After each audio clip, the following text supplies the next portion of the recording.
voltamos a conversar aqui no Jogo do Poder com o Dr. Enéas Carneiro. Dr. Enéas, vamos para algumas questões de caráter pessoal. O senhor é um cardiologista de renome, é professor da faculdade. Como é que foi a sua infância? O senhor veio da classe média, veio da classe trabalhadora. Como o senhor chegou a essa situação de professor universitário? A origem é extremamente humilde, né? Meu pai era barbeiro. Sim. E faleceu, eu tinha 8 para 9 anos de idade, então de 9 anos. E em tendo ficado órfão, foi muito difícil a infância. Sim. Até consegui trabalhar por conta própria logo depois, com a minha mãe já viúva, e foi sempre com muita dificuldade. Estudei escola pública, excelente. No Rio de Janeiro? Não, Rio Branco, Acre. Acre. Hoje conheci, por sinal, deixa eu dizer um rapaz, não sou homem da minha, mas um rapaz, homem da minha idade, que foi meu colega de infância lá. Escola excelente, de madeira, mas excelente, né? Onde aprendi a falar e escrever corretamente, o que não se ensina hoje. E o resto é muito difícil. Eu fui do exército, fui militar, né? E aprendi a mandar e a obedecer também, a ter respeito pelos outros. E fiz lá em Belém, fui para Belém do Pará. E de lá para cá, fui para o Rio de Janeiro. No Rio de Janeiro fiz medicina, fiz matemática e física e a formação humanística também no Rio de Janeiro. Quer dizer, o resto aí, o exército me ajudou e depois, como médico, pude sobreviver e ter um padrão de vida, né, de classe média para média alta. O senhor deve ter muito pouco tempo de lazer, mas nas horas de lazer, o que o senhor faz? O senhor tem algum hobby? Lazer é fazer algo diferente daquilo que se faz. Essa é a minha concepção. Sim. Quer dizer, é distrair-se. Sim. E distrair-se é afastar-se daquilo que se vem fazendo. Eu gosto de ler, sabe? Ler. Sim. É minha diversão predileta, sempre foi. Depois desse processo O que o senhor está lendo agora?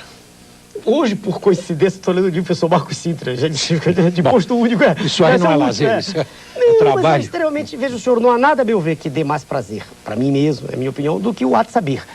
Quando eu aprendo algo, eu estou melhor do que antes de ter aprendido aquilo. Nessa trajetória de 89 para cá, eu progredi muito. Estudei bastante, fortaleci as teses, né, que defendia em 89 e o ato de ler, realmente, não necessariamente um texto específico, mas ler astrofísica, ler cibernética, ler estruturalismo, ler... Nada de história de detetive, romance policial. Quando novo li muito. Li Agatha Christie, li os clássicos todos, li Edgar Allan Poe, li Edgar Wallace, li todos, na época. Mas isso há 40 anos atrás. Eu estou com 59, se eu achar. 59. 59. Sim. Doutor Enéas, vamos rapidissimamente a uma análise dos seus concorrentes. Não precisamos falar do presidente Fernando Henrique, o senhor já falou bastante do governo, mas o que o senhor acha do Lula? Daria um bom presidente? O senhor esteve presente em 94 quando... Um debate promovido. Aí é diferente, eu estou com o candidato à minha frente, quer dizer, eu não fico muito à vontade. Mas o que vou dizer aqui, direi na frente dele, se ele assim o desejar.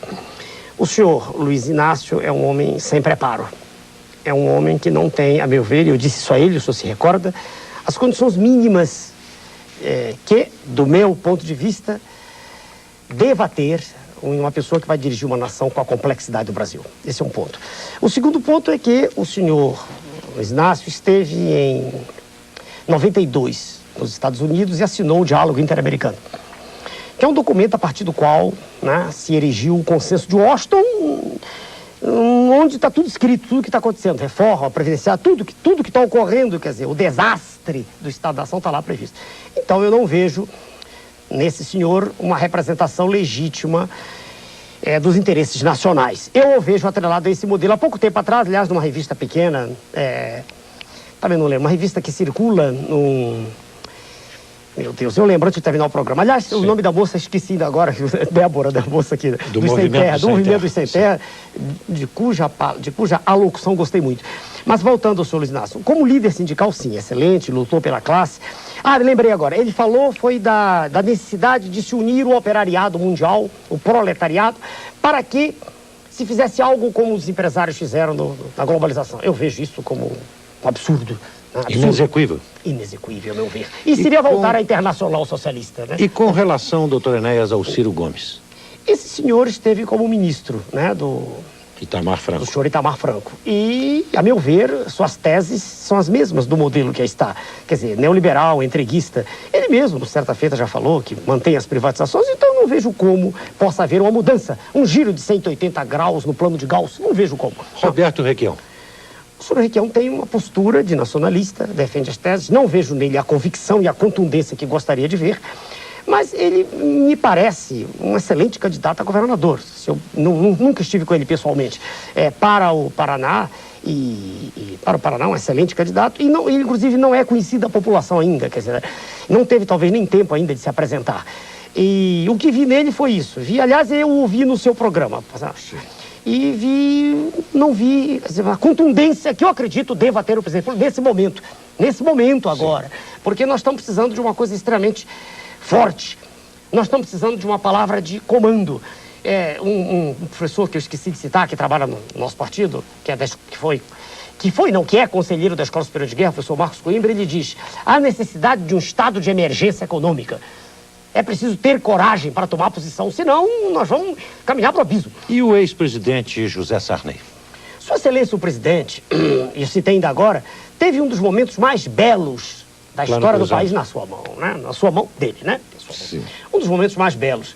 Sua Excelência tinha tudo para endireitar o Brasil naquele momento. Ele tinha o povo todo do seu lado, o que é difícil ter. Tinha, é o que eu pretendo ter.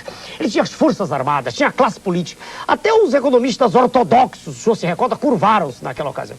Meu Deus, ele venceu a inércia inflacionária, era só prosseguir. Então eu fico triste de ver que naquela ocasião passou o bonde da história na porta de Sua Excelência. Falta ainda um candidato a candidato, o Itamar Franco. Sua Excelência, o presidente Itamar, foi o gestor do Plano Real através de Sua Excelência, o presidente Fernando Henrique. De modo que é difícil imaginar que Sua Excelência, o presidente Itamar, apesar de ter tomado posições nacionalistas, uma ou outra, é difícil imaginar que ele tenha o pulso para virar isso. Né? Porque o que nós temos que fazer é virar a mesa. Não de cabeça para baixo. Cabeça para baixo ela está. Temos que virá-la e colocá-la sobre as pernas. Né? Então, não tem nada contra o presidente Itamar, nada, a não ser isso. Inclusive, ele sempre defendeu posições desse gênero, mas deixou que fosse privatizada a Usiminas também, né? Também. Então, doutor Enéas, o judiciário está precisando de uma ampla reforma. Justiça hoje é só para quem tem dinheiro? O problema é muito complexo. Se o senhor permitisse, eu preferia que isso fosse... Porque essa análise é longa. Por favor. Não, ela é longa, ela não é breve. Eu queria, se o senhor permitisse, fazer um comentário só sobre uma questão que eu estou sentindo o tempo passando, que não foi... Pode ser? Primeira coisa que eu não respondo. Não, a questão que o senhor abordou é seriíssima. Né? Mas quando se fala no judiciário, tem que olhar para as pequenas causas, tem que olhar para a Procuradoria Militar, tem que olhar para muita coisa. São tantos aspectos. Mas, por favor, a palavra é sua. Não, eu só queria fazer menção para uma questão que raras vezes é abordada, e é de uma pessoa por quem eu tenho muita admiração, né? O professor Bautista Vidal, que o senhor conhece, e que levantou uma tese há pouco tempo atrás, tese que eu estudei, né? Através dos seus livros, e que defendo, como se fosse minha já hoje, que é a tese da independência energética do Brasil. É uma tese sobre a qual há muito pouca discussão, ou por ignorância específica ou por má fé.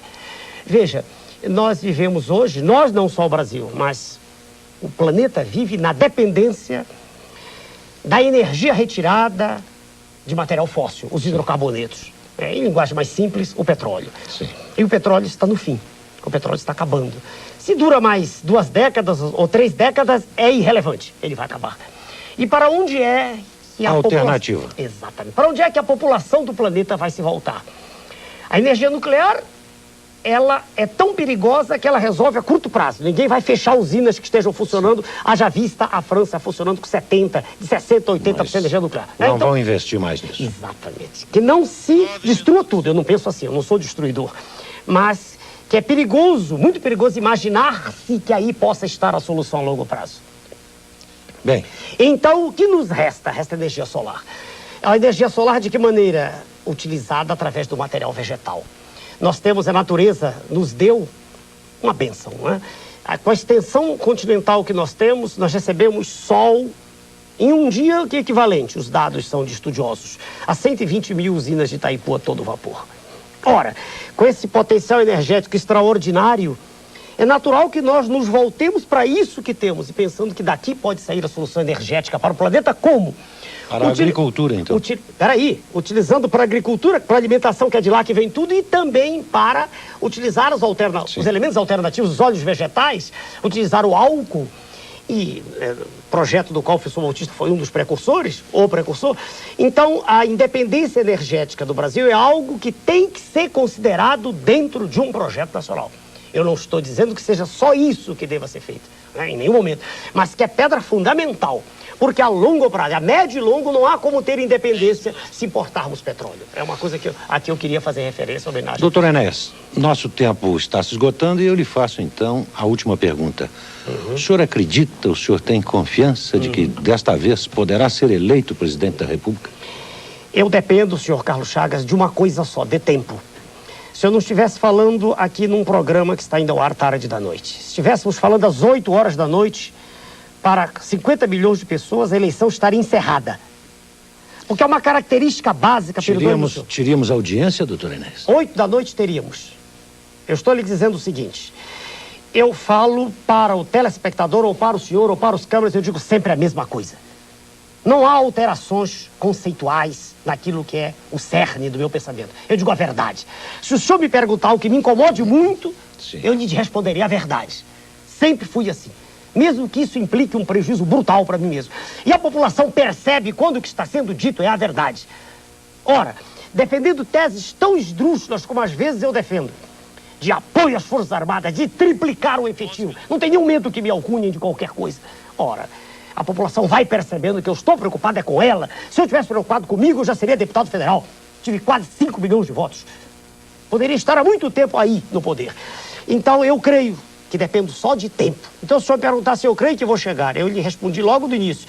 A meta é chegar à segunda posição, porque eu tenho 1 minuto e 40, mas em lá chegando, no segundo turno, a eleição está encerrada, sem dúvida. Muito obrigado, doutor Enéas Carneiro, sua presença aqui no Jogo do Poder. Nós voltaremos no próximo domingo com o debate a respeito de outro grande tema, de outro grande assunto nacional. Boa noite.